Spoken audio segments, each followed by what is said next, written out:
Everyone, how are you all? అందరూ బాగున్నారా అనేసి అనుకుంటున్నాను. బాగుండాలి. And coming to Bigg Boss 17th September episode, అంటే 16వ రోజు ఎపిసోడ్ చూశారు అంటే నామినేషన్స్ అయిన తర్వాత నామినేషన్స్లో జరిగిన హైట్ ఆఫ్ ది మూమెంట్ని బట్టి సీత పృథ్వీకి సారీ చెప్పి హగ్ ఇచ్చేసి వెళ్తుంది.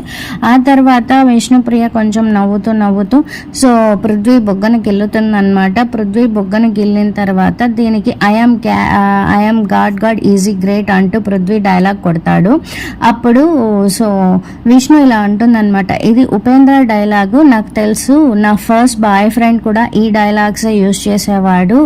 అహం బ్రహ్మాస్మి, ఆల్మోస్ట్ నా బాయ్ ఫ్రెండ్కి 70%కి నువ్వు మ్యాచ్ అవుతావు, తనకు కూడా 70% ఇలాంటి క్వాలిటీసే ఉంటాయన్న విధంగా విష్ణు చెప్తూ కొంచెం షైగా ఫీల్ అయ్యి వెళ్ళిపోతుందన్నమాట. ఆ తర్వాత ఇంకా బిగ్ బాస్ వారానికి కావాల్సిన రేషన్ కోసము మీరు ఇలా పోటీ పడాల్సి ఉంటుంది.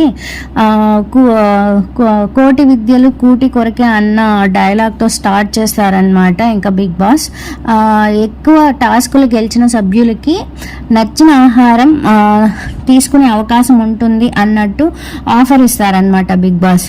ఇక ఆఫర్ ఇచ్చిన తర్వాత అందరూ కూడా వామ్మో ఏమిస్తారు ఏమో అని భయపడి అందరూ కూడా ఉంటారు. అక్కడ ఫస్ట్ టాస్క్ అనేది స్టార్ట్ అవుతుంది. టాస్క్ పేరు వచ్చి ఫోటో పెట్టు ఆగేటట్టు అనే టాస్క్ ఇచ్చారనమాట. సో ఈ టాస్క్ వచ్చి మనము అన్ని బిగ్ బాస్ సీజన్స్లోనూ చూస్తాము. Not only in Telugu Bigg Boss, నేను తమిళ్ కూడా చూసేదాన్ని అనమాట. తమిళ్ దాంట్లో కూడా ఉండేది ఈ ఫోటో పెట్టు ఆగేటట్టు అనేది. దీనికి కంటెస్టెంట్లు అండ్ ఎవరు ఆడతారన్నప్పుడు ఇంకా మన నబీల్ బలవంతుడు అండ్ పృథ్వీ బలవంతుడు వీళ్ళిద్దరూ పోటీ పడతారు ఒక్కొక్క క్లాన్ నుండి. సో ఇంకా చూసారంటే పృథ్వీ అగ్రెసివ్నెస్ మనకు తెలిసిందే. ఇంకా పృథ్వీ నబీల్ని అట్లా దోయడం ఇట్లా దోయడం అండ్ ఆ ఫొటోస్ని అట్లా తీసేయడం ఇట్లా తీసేయడం ఏం చేస్తారో అందరికీ తెలిసింది. కాబట్టి ఇంకా ఫైనల్లీ అటు ఇటు గొడవేస్తూ మన పృథ్వీ టీం ఓడిపోతుంది, అంటే నిఖిల్ టీం ఓడిపోతుంది. ఇంకా అభయ్ టీం గెలుస్తుంది అనమాట. ఇక్కడ నిఖిల్ టీం పేరు వచ్చి శక్తి అని మనకి తెలుసు, అండ్ అభయ్ టీం పేరు కాంతారా అని కూడా మనకి తెలుసు అనమాట. ఇంకా ఇద్దరు అట్లా పోటీలు పడి ఇంకా కింద మీద పడి ఇద్దరు అసలు ఏమాత్రం ఇది కాకుండా కాంతారా టీం గెలుస్తుందన్నమాట. సో ఆ టాస్క్ అయిన తర్వాత ఇంకా మణికంఠ దగ్గరికి వెళ్ళి నామినేషన్స్లో యష్మి ఎందుకు హట్ అయింది, నిజం చెప్పరా, నువ్వు ఫ్లడ్ చేసావు అంటూ నిఖిల్ అడిగాడనమాట.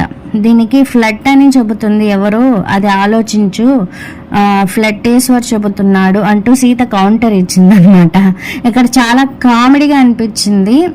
సో ఫ్లడ్ అని చెప్తుంది ఎవరు, అది ఆలోచించు, ఫ్లట్టేశ్వర్ చెబుతున్నాడు అంటూ సీత కౌంటర్ ఇచ్చిందంటే ఇంకా దీంతో సరే నీతో మాట్లాడుతాను, నీతో కాకుండా ఇంకెవరితో నేను అలా మాట్లాడతాను చెప్పురా అనేసి నిఖిల్ అడుగుతాడు. దానికి సోనియా యష్మితో కూడా నువ్వు ఫ్లడ్ చేస్తావు అనేసి సీత చెప్తుంది అనమాట. ఇక్కడ కొంచెం కామెడీగా ఉంటుంది. సో చాలా బాగుంటుంది, మనకి తెలిసిన విషయమే. సో సోనియా కోసము ఇంకా మన నిఖిల్ ఎంతగా బాధపడ్డాడో లాస్ట్ వీక్ అంతా కూడా మనం అది చూసాము. సీత అనడంతో ఇంకా నిఖిల్ అదేం లేదు, నేను నిన్ను మాత్రమే అలా అంటాను, నేను నీతో మాత్రమే అలా ఉంటాను అనేసి అంటే, లేదు కావాలంటే యష్మిని కూడా అడుగు అంటే యష్మి యుటెన్సిల్స్ వాష్ చేస్తూ ఉంటుంది. అప్పుడు యష్మిని పిలుస్తూ అడుగుతాడు, అరే నేను నిన్ను ఫ్లడ్ చేశానా అనేసి అని అడుగుతాడనమాట నిఖిల్. ఇప్పుడు యష్మి లేదు అనేసి ఉంటుంది. అక్కడ ఇంకా తర్వాత వచ్చి విష్ణు అంటే అరే అంటే విష్ణు అవును నువ్వు ఫ్లడ్ చేస్తావా అన్నట్టు విష్ణు నిఖిల్కి కౌంటర్ రూపంలో కొంచెం ఇస్తుంది. అక్కడ ఫన్నీగా ఉంటుందన్నమాట, చాలా బాగుంటుంది. ఇంకా అలా అయిపోయిన తర్వాత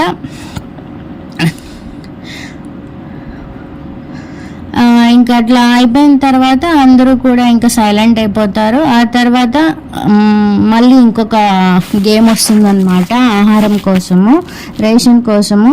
సో నత్తలాగా వెళ్ళాలి అన్నప్పుడు ఇంకా జనాలందరూ కూడా లైక్ ఓకే ఫైన్, ఎవరిని ఎంచుకోవాలన్నప్పుడు ఆదిత్య అండ్ ప్రేరణ అన్నమాట. సో కాంతారా టీం నుండి. అండ్ ఇక్కడ వచ్చి మన నిఖిల్ టీంలో వచ్చి నిఖిల్ అండ్ సోనియా. ఈ మధ్యలోనే అక్కడ నిఖిల్ గ్రూప్లలో కొన్ని డిస్కషన్స్ వాటి గురించి వీటి గురించి పోతా అంటే మధ్యలో సోనియా అండ్ పృథ్వీ డిస్కషన్స్ పోతా ఉంటాయి. అవన్నీ కూడా చెప్పుకోవాల్సిన అవసరం లేదు, వాళ్ళ ఇకైకలు గుసగుసలు ఏంటో అనేసి. సో వాళ్ళ లవ్ స్టోరీలు వాళ్ళవి ఒక్కొక్కసారి ఉంటాయి, ఒక్కొక్కసారి ఉండవు. బట్ టాస్క్లకు వచ్చేసరికి నత్తలాగా సాగడం అనే దాంట్లో సో వీళ్ళ నలుగురికి ఆదిత్య ప్రేరణ ఒక టీము కాంతారా టీం నుండి, and Sonia and Nikhil Shakti team నుంచి వస్తారనమాట. ఇంకా సంచాలకులుగా మణికంఠ నుంచుతారనమాట. సో సంచాలకులుగా మణికంఠ నుంచినప్పుడు ఇక్కడ గేమ్లో చూసారు అంటే నత్తలాగా నిఖిల్ అయితే సూపర్ అనిపించాడు నాకైతే. నిఖిల్ ఫాస్ట్గా వెళ్ళడం వల్లనే సోనియా కూడా కొంచెం ముందుకు వెళ్ళడానికి సాగింది. ఆదిత్య గారు అయితే అసలు వెళ్ళలేకపోయారు. ప్రేరణ అయితే చాలా బాగా ఆడింది. ఇంకా నాకైతే ఈ టాస్క్ కాంతారా టీము కొంచెం ఆదిత్య గారి వల్లే బ్యాక్ పడి ఓడిపోయింది అనేసి అనిపించింది. అండ్ మీ ఒపీనియన్ ఏంటో చెప్పండి అనమాట. ఇక్కడ నిఖిల్ అయితే సూపర్గా ఆడాడు. అండ్ ఇక్కడ ప్రేరణకి మణికంఠకి ఒక రచ్చ వస్తుంది. ఏంటంటే క్యాబేజెస్ నువ్వు పెట్టచ్చు కదా, ఎందుకు అయిపోయినాయని టాస్క్ బజర్ మోగక ముందు ముగించేశావు అనేసి ఇంకొంచెం గొడవ పడుతుంది. అక్కడ మణికంఠ చెప్తాడనమాట, అరే అమ్మ క్యాబేజ్ అక్కడ వాళ్ళది ఫాస్ట్గా మూవ్ అయింది కాబట్టి వాళ్ళకి ఎక్కువ వచ్చినాయి, నీది రాలేదమ్మా అంటే టాస్క్ నువ్వు ఇంకా క్యాబేజీలో అక్కడ నుంచి తీసుకొచ్చి పెడితే సరిపోయేది కదా, నువ్వెందుకు పెట్టలేదు అన్నట్టు ఇంకా గొడవ అవుతుంది. ఇంకా ఆ టాస్క్లో శక్తి టీమే గెలుస్తుంది. అటు తర్వాత మళ్ళీ ఇంకా ఆడ డిస్కషన్స్ అయ్యి మణికంఠ గ్రూప్లో కాంతారా టీంలో ఉండే వాళ్ళందరూ క్వశ్చన్స్ చేసి అది ఇది అయిపోయి మణికంఠ కొంచెం రచ్చ చేసి వాళ్ళు రచ్చ చేసి మణికంఠ వాళ్ళ టీం మెంబర్స్కి కొంచెం క్లారిటీ ఇచ్చి అంతా అయిపోయిన తర్వాత మళ్ళీ ఇంకొక టాస్క్ స్టార్ట్ అవుతుంది. ఇంకా టాస్క్ వచ్చి బెలూన్స్ది. బెలూన్స్ ఎవరి శరీరం పైన ఎక్కువ ఉంటాయో వాళ్ళు గెలిచినట్టు ఈ టాస్క్ని, వాళ్ళకి బిగ్ బాస్ రేషన్ ఇస్తారు అనేసి. ఇంకా అలా అయిన తర్వాత బెలూన్స్ని కొట్టడానికి ఈ బెలూన్స్ గేమ్ కూడా లైక్ నిఖిల్ అండ్ అభయ్ వీళ్ళిద్దరు అవుతారు. వీళ్ళిద్దరు ఆడేటప్పుడు లైక్ నిఖిల్ది స్టిక్ ఉంటుంది కదా, ఆ స్టిక్ ఇరిగిపోతుంది. ఆ స్టిక్ ఇరిగిపోయినప్పుడు సోనియా చెప్తుందనమాట, సో స్టాప్ చేయండి, స్టిక్ ఇరిగిపోయింది అతన్ని, వెయిట్ చేయండి అనేసి. అయినా కూడా అబ్బాయి స్టాప్ అవ్వడు. ఇక్కడైతే నాకు అబ్బాయి ఏం తప్పు పట్టాల్సిన అవసరం లేదు. స్టిక్ ఇస్తారు, మనం యూజ్ చేసేదాన్ని బట్టి అది స్ట్రాటజీ అనుకోవచ్చు, ఏదనుకోవచ్చు. వాళ్ళ స్టిక్ ఇరిగిపోయినా ఏది చూడకుండా అలా కొట్టడం కరెక్టే. బట్ ఆడ ఒక సర్కిల్ రెక్టాంగిల్ వేసున్నారు. ఆ రెక్టాంగిల్ లైన్కి బయటకు పోకుండా మ్యాక్స్ లోపల నుండే కొట్టాలి అనేసి. సో బెలూన్స్ బయటకు వస్తే ఇంకా సంచాలకురాలు లోపలికి వెయ్యాలి. బట్ అక్కడ ఏం జరిగిందంటే అబ్బాయి ఎక్కువ బయట వచ్చే కొట్టాడు.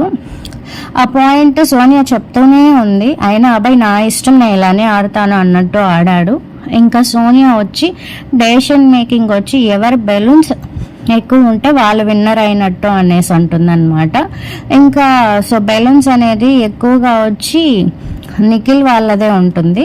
సో కాబట్టి శక్తి టీం విన్ అయింది అనేసి చెప్తుంది. ఇంతటితో ఆ టాస్క్ అయిపోతుంది. ఇక్కడ సోనియాతో యష్మి చాలా ఎక్కువగా గట్టిగానే వాదించి, నువ్వు నార్మల్గానే ఫేక్ చీటర్ అనుకున్నాను కానీ నువ్వు సంచాలకురాలుగా కూడా చీటర్ అంటూ సోనియాని బాగా తిట్టిందనమాట.